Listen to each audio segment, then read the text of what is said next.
Well, good morning, my friends.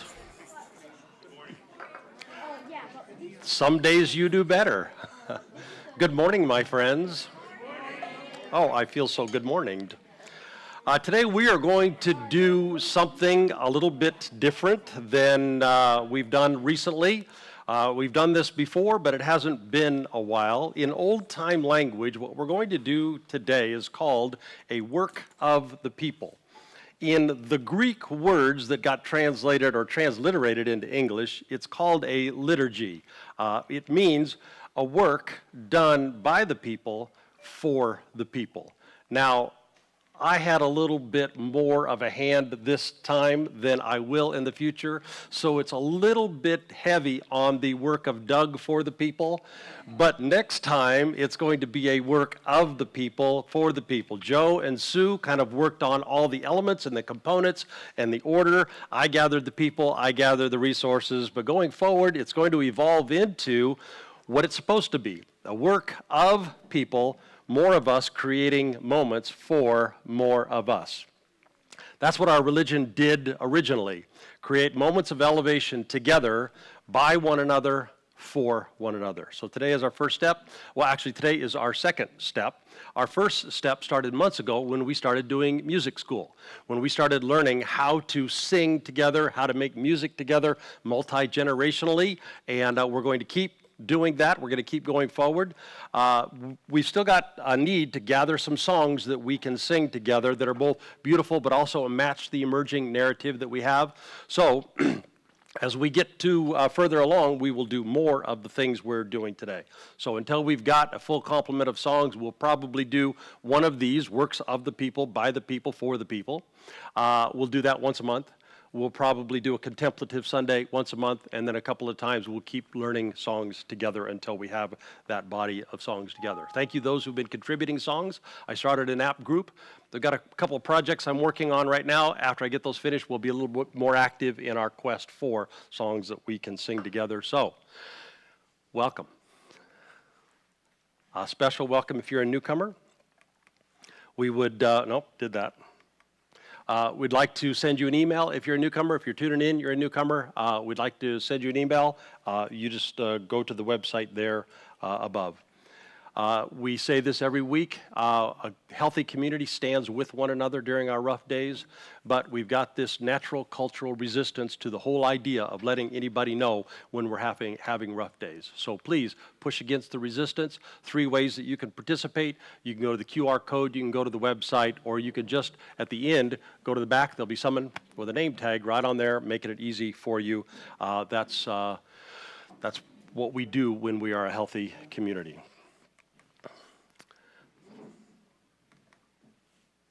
All right. As we say each week, let's say, if you are here, you belong.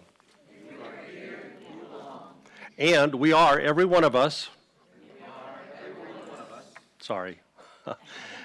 We are, every one of us, carriers of the inner light. We are, every one of us, carriers of the inner light. And we are, every one of us, carriers of divine breath. We are, every one of us, carriers of divine breath. Okay, we're about to start. So, Everly, come on up. Now's our time, sweetie.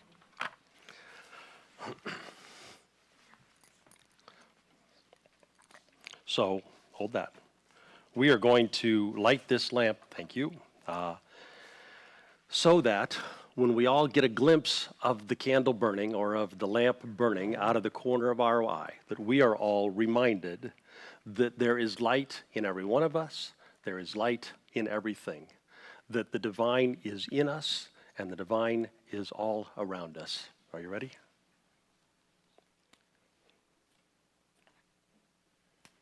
Almost. Keep going. All right. Now don't burn your finger. There you go. Right on there. Well done.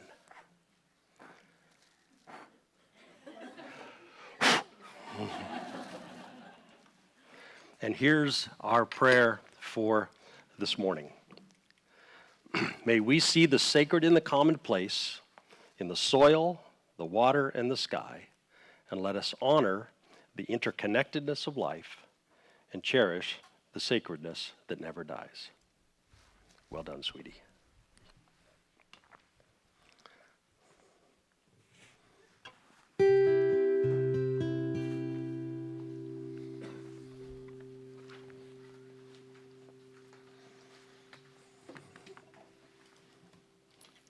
Let's sing together.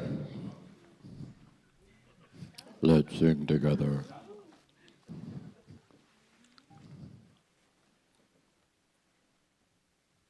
Bum.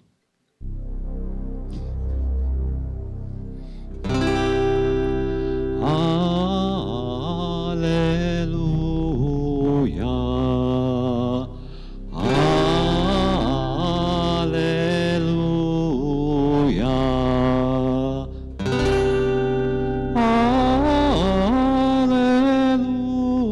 Hallelujah. Hallelujah.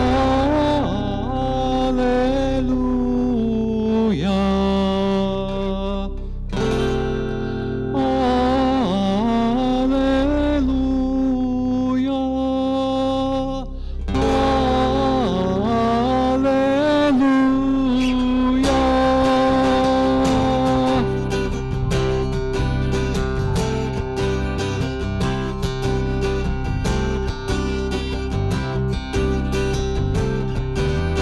Grateful songs we sing this morning, hallelujah. New life all around, transforming, hallelujah. God of sky and trees and stars, hallelujah. Bearing fruit within our hearts, hallelujah. There it is. We are seeing with each breath, hallelujah. We'll grow as we welcome death, hallelujah. Once we bow to needless strife, hallelujah. The path is clear to our new life, hallelujah.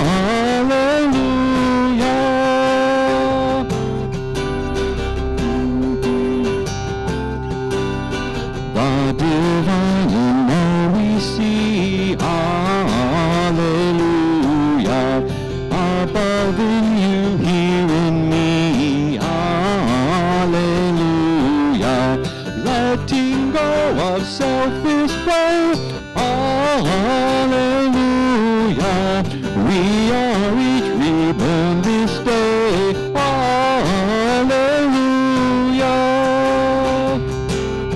That's it.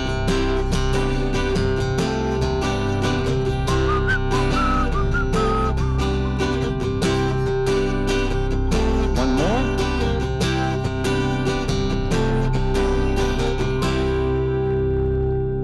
Beautiful.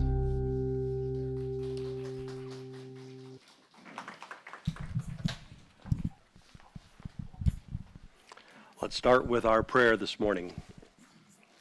See the sacredness in everything, in the morning dew and the evening stars. The divine spark resides in all. Embrace it, for everything is sacred. We ring this bowl as a way of marking this time as separate time in our own minds. We remind ourselves that in these moments we pay attention. In these moments we try to listen behind the words. We try and listen for the interior voice. We try and listen for the inner whispers of wisdom and truth and light. So, find a comfortable place there in your body. And as we do, find a comfortable place in your mind. Now, Bear, give it a good whack. Good job.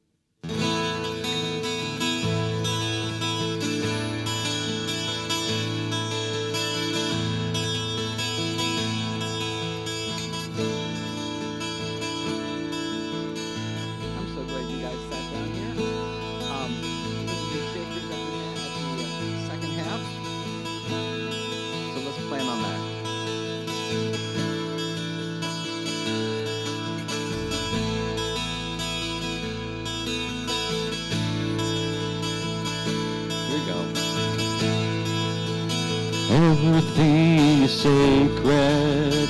Everything is sacred. Everything is filled with the divine. Everything is alive with spirit, with spirit.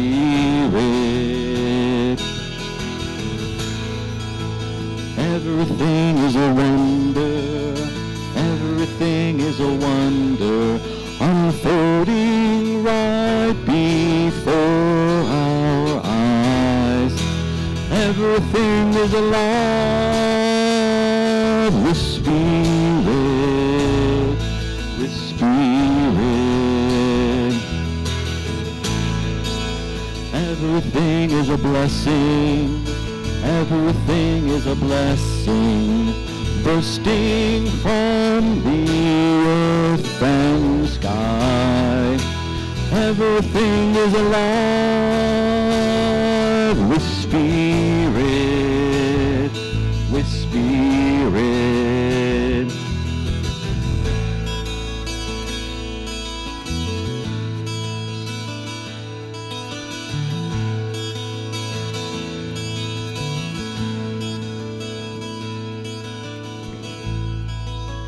Everyone is sacred.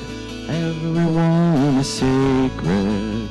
Everyone is filled with the divine. Everyone is alive with spirit, with spirit. 3, 4.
Your daily life is your temple and your religion.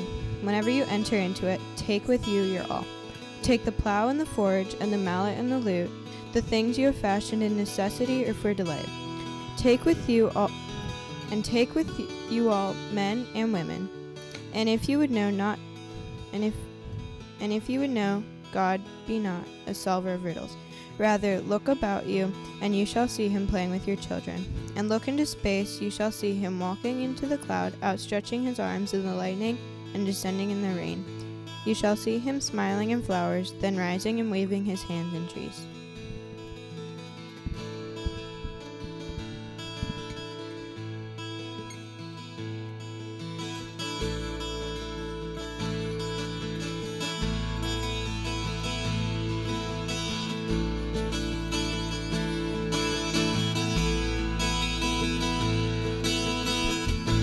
Get the shakers started.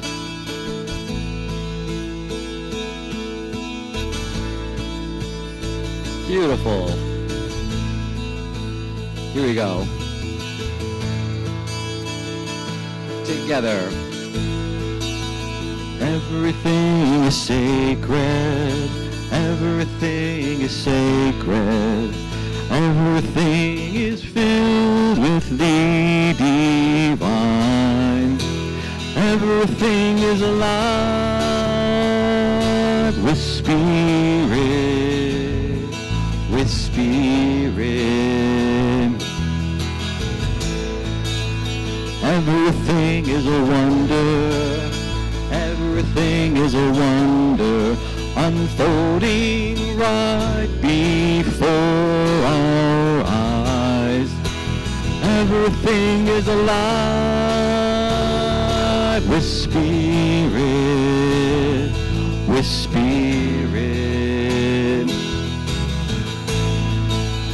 Everything is a blessing, everything is a blessing, bursting from the earth and sky. Everything is alive with spirit, with spirit.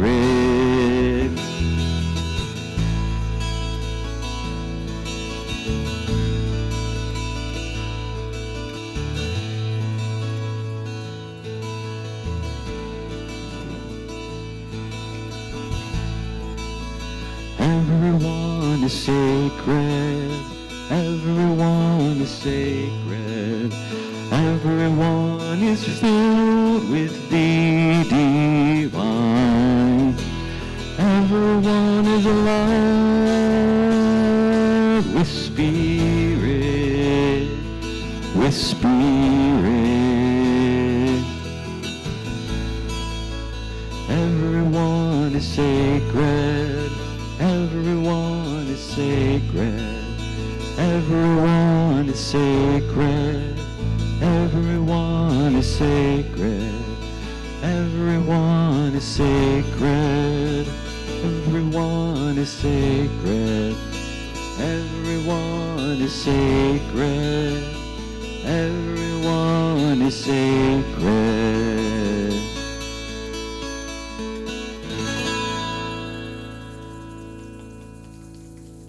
Very nice.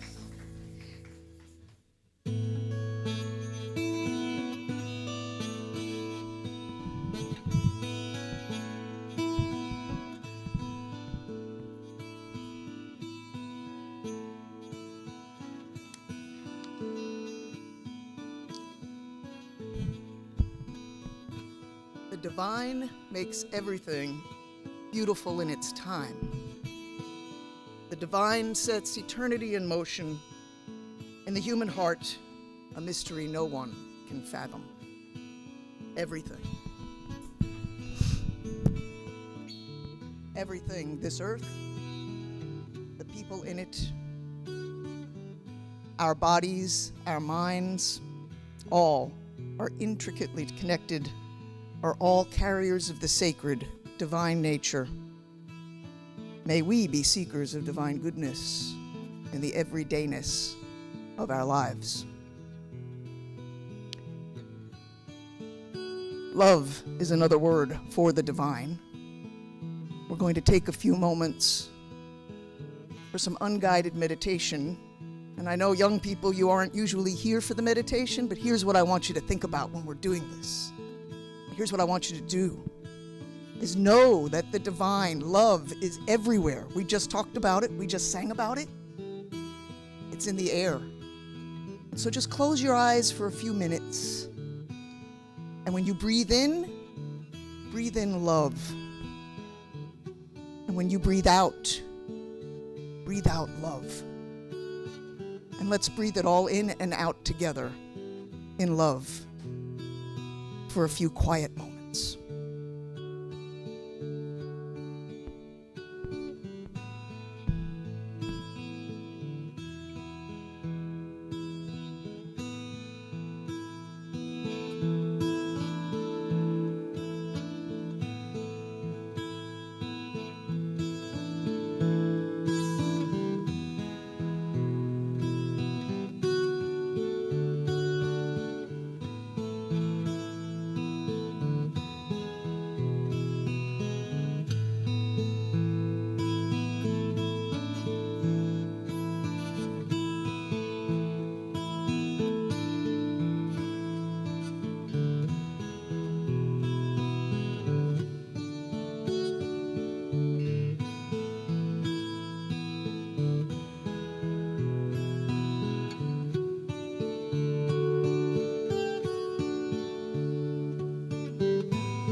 sacred. Everyone is sacred. Everyone is filled with the divine. Everyone is alive with spirit, with spirit.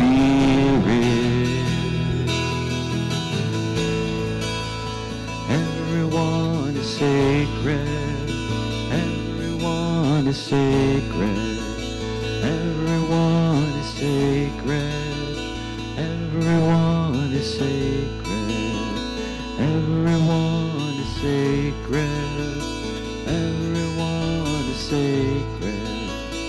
Everyone is sacred. Everyone is sacred.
See me beautiful, look for the best in me. It's what I really am and all I want to be. It may take some time, it may be hard to find, but see me beautiful. See me beautiful each and every day. Could you take a chance? Could you find a way to see me shining through in everything I do and see me beautiful?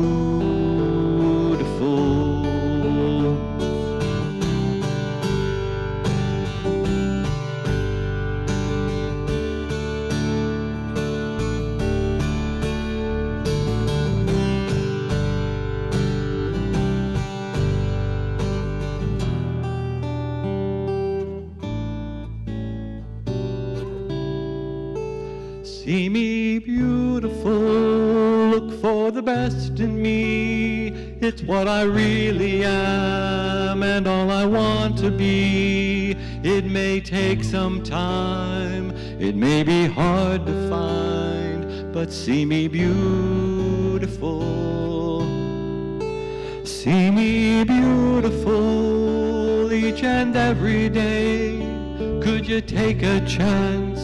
Could you find a way to see me shining through in everything I do and see me beautiful?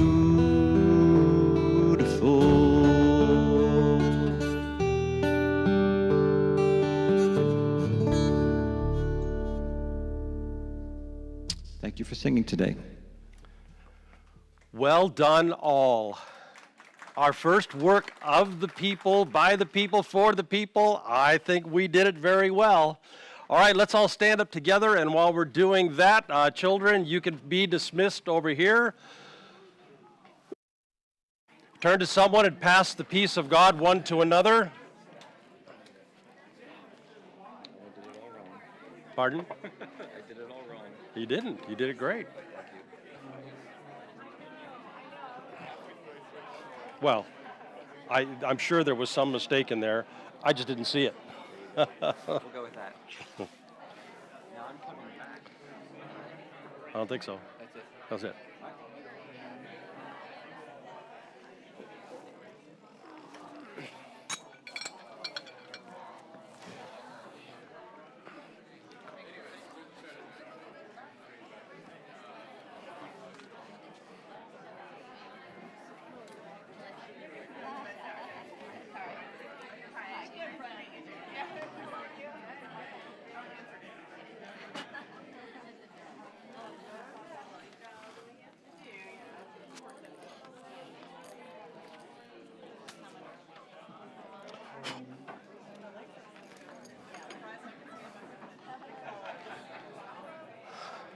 All right, and as you're being seated, we've got a few announcements to make.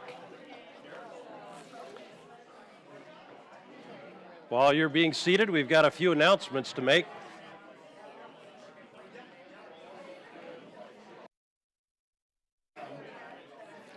As you're being seated, we've got a few announcements to make.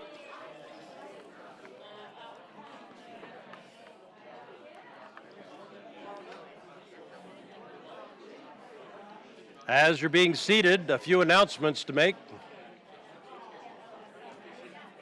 Okay, people, now it means sit down.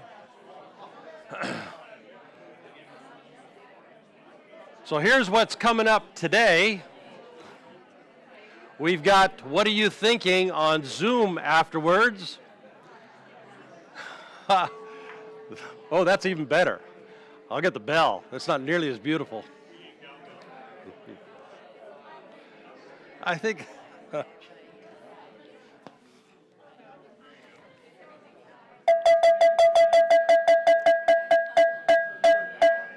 Hey, you people in the back.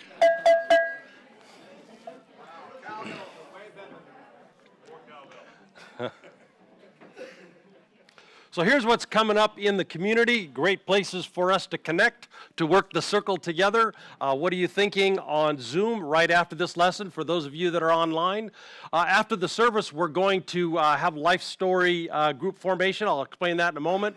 Looks like wine and cheese happening next week. Drop-in Enneagram group happening next week. Volunteering at the men's shelter, kids area cleanup. All that stuff you can find about on the website under what's happening under what are the announcements. Always, to find out what's going on in the community, 3 places. You can go to the app. It'll be right there. You can go to our website. On the front page, if you scroll down, you'll find all the things that are going on. And then on the weekly email, all you've got to do is open it. This Life Story Group one. We are going to, we normally do this 2 or 3 times a year, but because of the move, our regular cycle was disrupted. Here's what a Life Story Group is.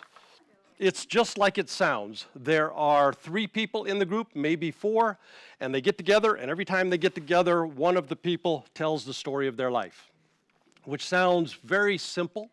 However, here's one of the things that we've found over time. When we do that, it changes the fabric of our community, because we are built not on the power of religious belief. We are built not on the power of volunteering prowess. We are built on the power of our relationships one with another. And there's very few things that make us feel less strangery and more connected than hearing the story of one another's lives. So here's what will happen afterwards. We'll dismiss everybody. I'm going to chase everybody who's not going to stay out of the room. I've got a 7-minute video. It's just basically me talking to you, explaining here's the things you've got to do. And then we will break into groups according to around the room what time of day would work for you. It's a very randomized process, but we do random on purpose, as you'll hear. And so I hope you will stay afterwards. That'll be right after the service. Probably takes about 15 minutes. Well, it depends on how long it takes you to coordinate your schedules. That's always a hard thing. On the housekeeping form this week, here's the new stuff that's going on. First of all, let's just stop for a moment and look around the room, shall we?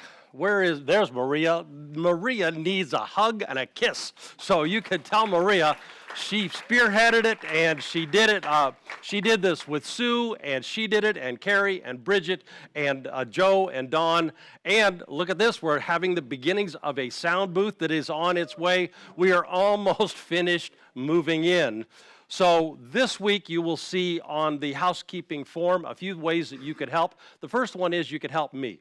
If you would, I'm going to do this 3 Sundays in July, right after church. I'm thinking to keep it to 5 to 7 people.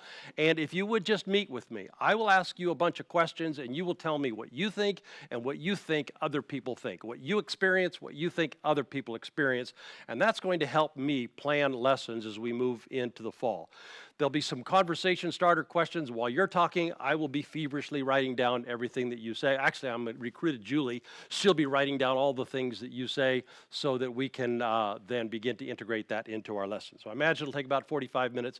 It'll be very helpful for me. You'll also see on the form today, if you would like to get involved in Common Threads one-week team, help us stay engaged in what's going on in our county. Also, you'll see if you'd like to get involved in the county-wide Common Thread team. We're going to be formed. We had our meeting last Thursday where we organized all of the content from, I think we were at 1,600 listening sessions so far, 1,600 people we've asked where your pain is in Wake County. Kind of coalesced those into 3 primary issues. We're going to be still working on affordable housing, but we've added mental health, and we are going to be working on public transportation in Wake County. So if you would like to be involved in the broader community, they've got, I hate to use the acronym, but they've got research action teams. We're going to be putting together some teams to start thinking what would be winnable campaigns that we could actually participate if you'd like to do that. And then you'll see the teen one. Julie's been hard at work this week getting our elementary team needs out on job posting boards, has had some follow-up on that. As soon as we've got our elementary team established, we want to shift our focus and attention to our teenagers. So if you know someone that is good with teenagers. It might be someone who works at the Y, or someone who you know as a teacher, or if you got a favorite uncle or somebody that we could talk with about being involved with our teens. All that you will find on Housekeeping, ways that you could help with the community. Okay, let's finish up today our 7-week lesson, Letting Go. We've been exploring, without using the term, the spiritual practices of detachment. We practice letting go of small things, tangible things, practical things, and in the process of doing that, rewire our brains. And we keep rewiring our brains until the capacity emerges, develops, for us to be able to let go of the bigger thing.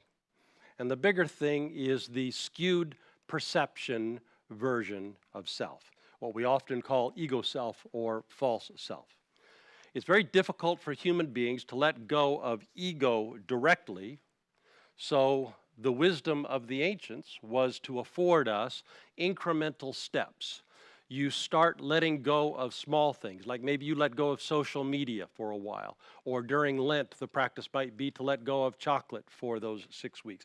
We practice, as we've seen in this lesson, letting go of negativity brain bias by practicing gratitude, or letting go of the accumulating stuff instinct in our brains by practicing voluntary simplicity, or letting go of the on my own, don't need anybody instincts that we all pick up as a culture by practicing friendship.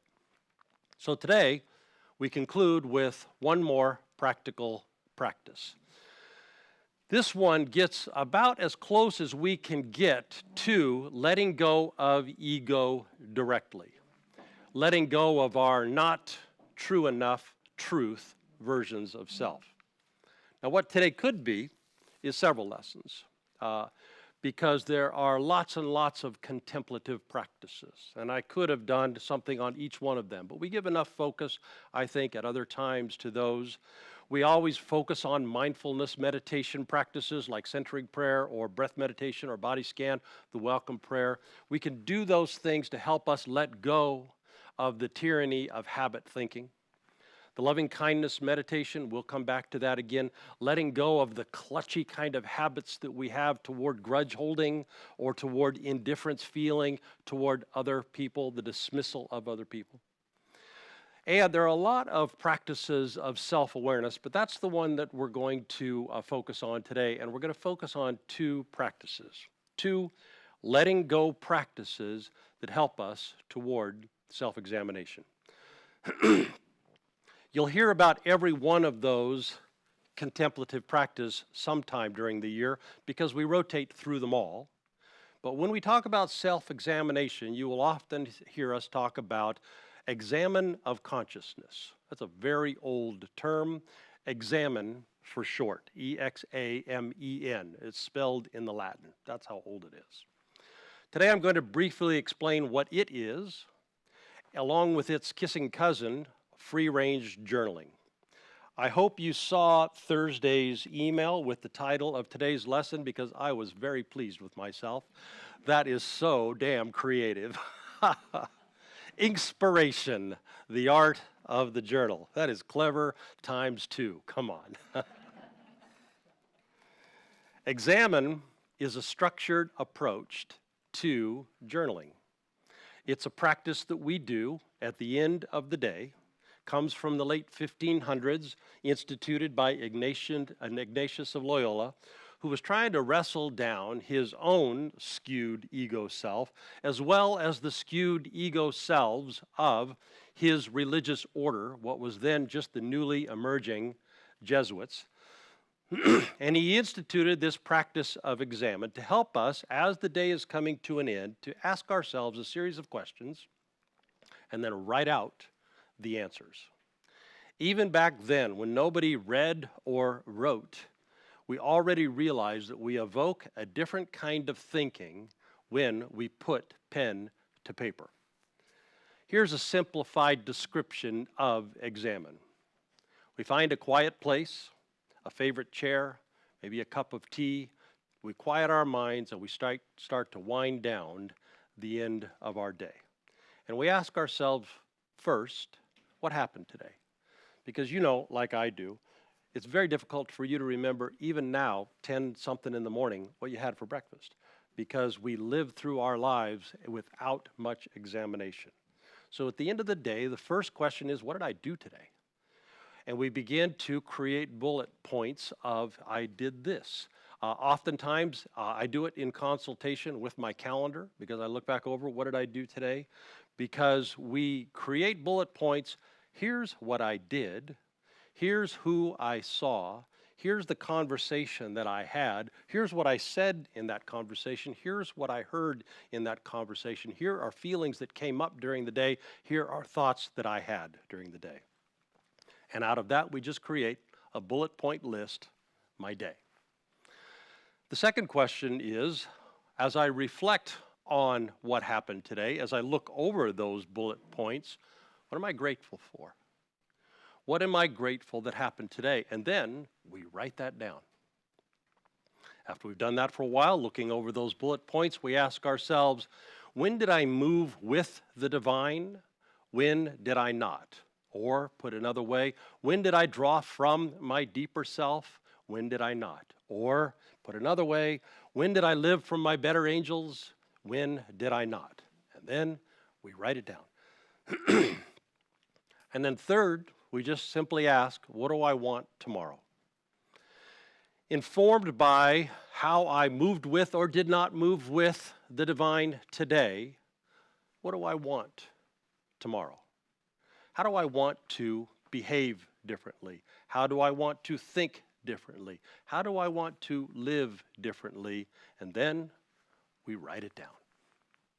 And the testimony of generations before us, as simple as that practice is, do it and we deepen our self-awareness. Do it and we tend to draw things up to our conscious minds that don't normally get drawn up. So examine. Is it still on our website somewhere, Jen? Yeah. No, I don't think so. It might be on our website somewhere because I've had it there in the past. I've got, there's all kinds of stuff we've done. Just go put EXAMEN into the search of the old audio lessons and you'll find something there. It's a structured approach to journaling. By asking the same questions every night, we get used to the questions. Consequently, by establishing that rhythm, it's not long before we start carrying those 4 questions, or 3 questions, into our days. We find ourselves getting ready for the chair we know we're going to be sitting in tonight, and we ask ourselves in the moment, am I right now?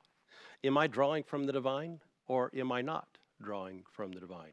Am I living from my better angels, or am I not? I'm going to be writing about it tonight, so let me be thinking about, am I living that way? So again, structured journaling, very helpful. But so is unstructured or free-range journaling. In that approach, we just write. And we let the mind go where the mind goes. Kind of stream of consciousness journaling. No editing, no composing, no working on the craft of writing. It's actually helpful when you do free-range journaling to make the decision beforehand that you're going to take these papers and you're going to throw them into the trash afterwards, just to make sure that you don't introduce the component of performance. Because I might read it later and I'll be writing for myself, or you might be reading it later and I write my own heroic journal. To make sure we don't do any of that performance journaling, we make the commitment even before we start that we're going to throw it away. And here's what free-range journaling does. It helps us unearth what's in there that we usually don't see is in there. So oftentimes we will start with a prompt, a question or a topic, and then we just write. We set a time limit and we write until the ding goes off. We write for 15 minutes or we write for 20 minutes. Don't edit, don't make it pretty. Just the very tactile practice of putting ink to paper, and that becomes a tool that brings to the surface stuff that normally goes unseen, definitely in there, just usually goes unseen. As I've been saying about all of these practices in this lesson, Google is your friend. There is no shortage of practical advice on journaling. I put in a quick search, prompts for self-awareness journaling. Here are 3 that came back. My first search got 16. I only included 3 of them. The first one, pick a core value that you hold and then write about how it impacts or doesn't impact part of your everyday life. Or write about something that you're naturally good at. When do you do that thing, or when do you not do that thing? Do you do it as often as you'd like? Why or why not? Or pick a significant life event. Now that you've got it picked, how is that event shaping the everyday life that you live today?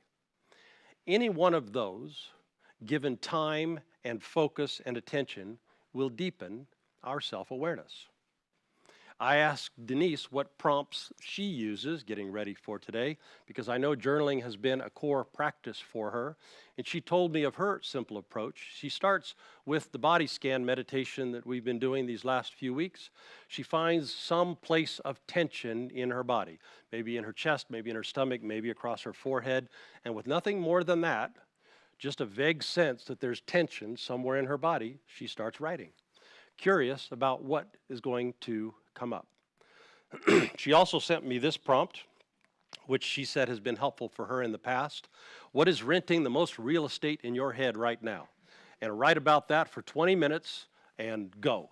And it's also vague and ill-defined, but it's a place to start writing and be curious about, I wonder what will come up over these 20 minutes. Might be helpful to combine the two, the structured and the unstructured, by going through the list of bullet points about your day and then read through and wait for one of those to ping you. Maybe ping with some curiosity, or maybe wondering, or maybe there's some kind of reaction you don't even understand, and then start writing about that. Again, curious about what will come up. There is no shortage of tools, and they are all very easily available. There's no shortage of support and encouragement online. It's a helpful tool. People have been helped by the journaling tool. Consequently, human altruism being what it is, people are eager to share what has been helpful to them. Again, you will find no shortage. But this is the same as we've been saying about each one of the practices that we've looked at in these lessons. The how to do it is not the hard part of the equation. With 5 to 10 minutes online, you can be fully up to speed on the best practices around self-awareness journaling. How? Not the hard part. The hard part is doing anything different. Anything that is different from what we already do is difficult. Our brains just are habit machines. To ask them to do anything new is going to require of our brains substantive energy and focus and concentration. It's going to expend calories if we try to do something that we haven't already done before. And our brains just do not do that kind of expenditure unless there is a strong motivation to do it. That's the hard part. Because the default setting in our heads is to automatically believe about anything that we don't already do. No value. It's not going to work. Won't make a difference. That's just where our brains go. It's a way of saying, don't spend calories you don't have to spend. Don't spend energy you don't have to spend. Go with what you've done. Do what you've done. Our heads just go there. We could have all the ancient wisdom that we would want, but evidence isn't the point. The point is that our brains are designed to conserve resources. Rewiring some habit or doing some new kind of thing, fashioning some new network of neurons in our brains, doing a new thing, creating a new thinking pattern, it is costly. And our brains are programmed to not do costly unnecessarily. So it takes a pretty strong motivation for our heads to even allow us to consider a new costly thing. So let's see if we can finish with a little bit of motivation. I'm going to start with a story, then I'll give you a list. Now before I tell the story, I got to tell you, I love, love, love my grandkids. I love that they come to my house 2 times a week. I just love it. And I love it, eyes wide open, to the truth that they bring to my house twice every week every disease that is circulating in Wake County schools. And they bring to me twice every week every disease on every drooled-on toy at the YMCA. I have been sick 3 times since Thanksgiving. This week was one of them. You can probably hear it in my voice. I am going to have a rocket immune system as soon as this post-pandemic plunge is finished. I've had everything, so I'm going to be immune to everything, but I did get slowed down a little bit this week. And because I didn't fully process, as I would normally do, how I would tell you this story that I'm about to tell you. And I didn't process it with the person that told the story to me. So what I'm going to do is what I do when that happens. I'm going to disguise it so you have no idea who this is. It's a true story, except for the parts I changed. Starting with, I flipped a coin. I found this really cool site where you can just push a button, flips a coin, head or tails, it'll come up. I flipped a coin on the website to decide, is it going to be a man in our community or going to be a woman in our community? I wasn't going to tell you the gender. I'm cleverly disguising it. So, a man in our community won the coin flip. And in the course of a conversation this week, a man in our community heard a passing remark. And I use that term ping all the time because when something just gets us to pay attention, gets us to notice, we really ought to latch onto that thing. So a remark was made. It wasn't a mean remark, it wasn't a positive, it wasn't a negative remark, it was just a thing, but it somehow got through the defenses and it stuck with him. So he thought about it for a day or two, had the frame of mind to not let it go, and realized, reflecting on it, just how difficult it is for him to impose himself on other people. It is his way to get along easily with others. It is his way to not make waves. It is his way to not rock the boat. And he saw this about himself. Again, didn't think it was good, didn't think it was bad, just noticed. But this guy has been practicing journaling. So, one of those days shortly after that pinging awareness kind of experience, that was his prompt. Write about my not make waves way of being. 15 minutes, no editing, no direction in mind, just curious about what's going to come up. see what my subconscious has to say on the topic of me not making waves. So, starts off, sure enough, and usually when you start off, there's not much that comes out. You're just really just putting words on a page. But after a few moments of quieting and writing and quieting and writing, a question forms in his mind. When I was 9 years old, and my brother was full on into his addiction, what was my 9-year-old self thinking? What was my 9-year-old self feeling? Again, no sense of where the writing should go, ought to go, just writing.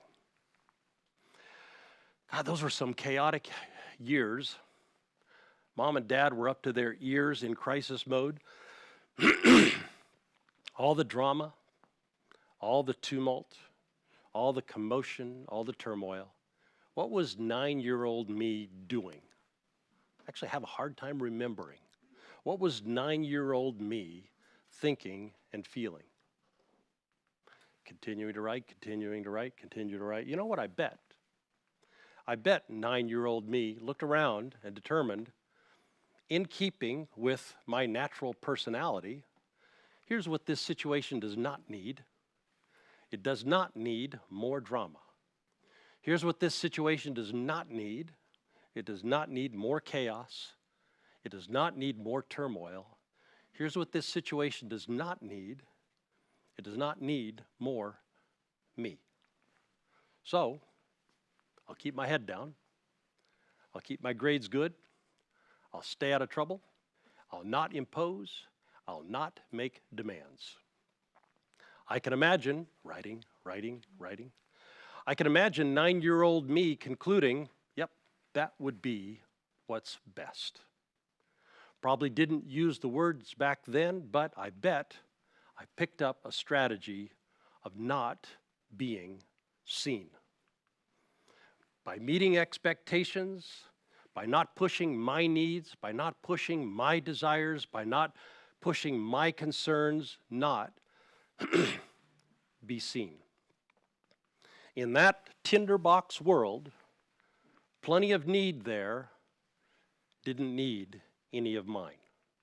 Plenty of desire, plenty of drama, didn't need any of mine. I can also imagine writing, that pattern did not stop when the addiction drama was finally over. I imagined not pushy, not demanding became more than just how I navigate my brother. I bet it became a way of being me in the world. And I bet don't speak out. I bet don't push for. I bet don't ask for. I bet don't have needs. Maybe don't even feel needs. I bet that's still in there. Because I don't intrude. And I don't demand. And I am hyper aware of imposing on other people's time. I don't even feel my needs. I always thought I was just non-needy. I always thought that I was strong, and that's a good story. That's a story that feels good to tell myself. I am the strong, silent type. Yep, that's me. I am the non-needy type. Yep, that feels good. But maybe I've been fooling myself, writing. I bet I do have needs.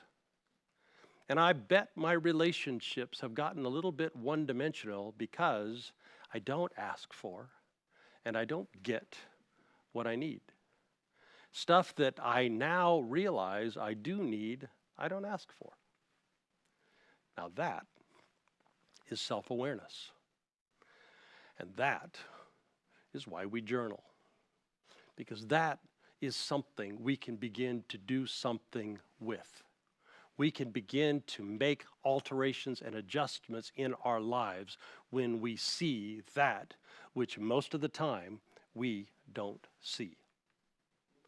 The slowness of pen on paper creates space and gives us room for the unconscious part of our brains to filter up, to be heard, to get past the noisy parts of our conscious brains.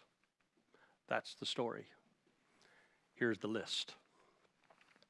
Journaling is a great way to bring to our conscious minds what's in there that most of the time we don't realize is in there. Second, journaling, by helping us know more of what's going on inside of us, gives us choices. Once we see what's going on inside, we can go with 9-year-old habit thinking me, but now we have the choice to not go with 9-year-old habit thinking me. Now, it's still hard to make that choice because habit brains, remember, we do what we've done, but by having the choice and seeing what we've seen, we have an option that we didn't have before. Journaling can help us access emotions. Most of us grew up in this culture, have been taught by this culture to not be too emotional. All of our social norms enforce it. Don't be too emotional, which would be great if that's how human being worked. The problem is human beings are emotional beings. That's part of what it means to be human. So journaling acquaints us with an interior world where emotions live that we often ignore, giving us greater access to what turns out to be a greater truth about our humanity. Fourth, journaling helps us solve problems, helps us make decisions. By cutting through all of the conscious mind noisiness, it helps us access the deeper workings of what's going on inside us. We see things more clearly. We see previously unseen alternatives. We see the ability to make decisions and solve problems more clearly. And finally, the very resistance that we have to doing a new thing, journaling just one of them, making the time and the space and the concentration and the focus to engage a different way of thinking, that very effort changes us. Journaling is not difficult. What's difficult is to sit down and journal. That very fact that it's difficult to sit down and do tells us that if we will do this difficult thing, it is going to change us. Our brain is resisting the energy and the calories and the effort and the concentration and the focus that will be required if we start thinking in different patterns. But if we do, it will change our brains. As you'd expect, it will change our brains by making us better at journaling. Sure it will. Better at bringing up things that we don't usually bring up. That's very good. But there's even more than that. Any one of the things that we've talked about in this lesson is a new thing. And it is an effort requiring thing, a concentration and focus requiring thing. And if we do that concentration, focus, effort requiring thing, we end up developing new neural connections in our heads. And not only when we do that, do our brains get better at the thing, in this case, journaling, or friending, or gratituding, or simplifying. Not only does our brain get better at doing the thing, it also gets better at doing new things. Our brains get better at thinking new ways. Our brains get better at thinking beyond habit thinking ways. We not only get better at the thing, we get better at instituting change and rethinking how we think. All the practical practices that we've seen in this lesson so far, the how-to part is not the hard part.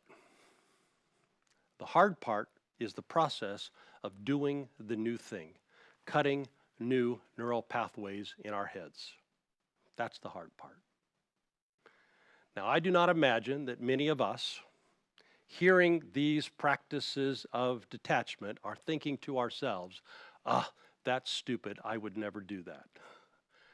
I know you people, I know you are a desire to grow bunch. More likely, the challenge is, that would be good for me. I would like to do that. I really would like to do that. And then life happens. So, let's conclude today and conclude this whole series reprising something that we said last week. Is that the right word? All right. Could have been a coda. I wasn't sure. I'm not really familiar with musical terms. Let's reprise what we said last week. If you've got 10 units of energy for spiritual community, spend 8 of them making friends. If you've got 10 units of energy for spiritual community, spend 8 of them making friends. The primary indicator of a person actually making the kinds of changes that we've described in this letting go lesson, it's not knowing best practices. The primary indicator of whether we will implement changes in our lives, do we have friends on the journey with us? If we have friends who practice journaling, odds are highly improved that we're going to begin practicing journaling. If we have friends who are thinking about how we could live more simply, the odds that we're going to start thinking about how to live more simply go up exponentially. If we've got friends who are asking one another, what are you thankful for? The odds that we're going to begin to shift our thinking into gratitude thinking and push against negativity bias goes up exponentially. We do get carried along by the current of our relationships. That, again, is just human wiring. I used to tell my boys when they were growing up, dude, you need better friends. And then I would always say, here's what friends are. I used to work as a whitewater rafting guide, and I know how strong a current can be even if the water's only up to your knees. I said, here's what your friends are. They're the current you're standing in. You cannot but get tired, and you are going to sit down. You cannot not get tired. You will sit down. When you do, now the question is the current pulling you forward or is the current pulling you back? That's just human wiring. If we are with spiritual friends who are working together on doing a thing, the odds that we are going to do the thing go up exponentially. So if you want to make change, make friends. On the spiritual journey together kinds of friends. Amen. So in Dwelling Divine, may we as a community be learning together how to let go. And may we as a community be strengthening one another in the practices of letting go. Amen. Well, if you would, please prepare your offerings. We all give online, so all you have to do is go to your phone. You can go to the QR code. You can go to our website. You can go to the app. And when you go there, I hope you have been listening to, if you weren't here for, I hope you've listened to, or if you haven't, if you just go to the resources tab of our website, you can find it under resources audio. And you look for the one that says financial report from 3 weeks ago, 4 weeks ago, something like that. We got to make some decisions over the summer about our finances. I would very much like you to know about that, be involved. Again, resources audio. Keeping in mind what I say every week, there's always good return when we invest in spiritual community. We give time, energy, love, dollars. The community takes those resources, amplifies them, and gives them back to us in the environment, in the form of an environment in which we flourish, thrive, grow, are transformed. So, we all donate online, please do. Online folks, we're going to dismiss in just a moment, and when we do, you are invited to go over to the online version of what we're going to do in the room. Although today in the room we're going to do something a little bit different, but you can talk about the lesson. And the Zoom is on the front page of the website. The password is 1417, 1417. And I hope you'll join. Let's dismiss the folks online. If you would, please put your hand on your heart, remembering as we go that we are, every one of us, carriers of the indwelling divine. Love, joy, peace, patience, kindness, goodness, all in us because we carry divine breath in us. And if you would extend your other hand to our city, let's look for opportunities to share what's already in us with the people that we live and work, go to school with, looking for opportunities to repair and heal our worlds. Amen. God bless you all. You are dismissed. We are not dismissed. I want to talk to you about something.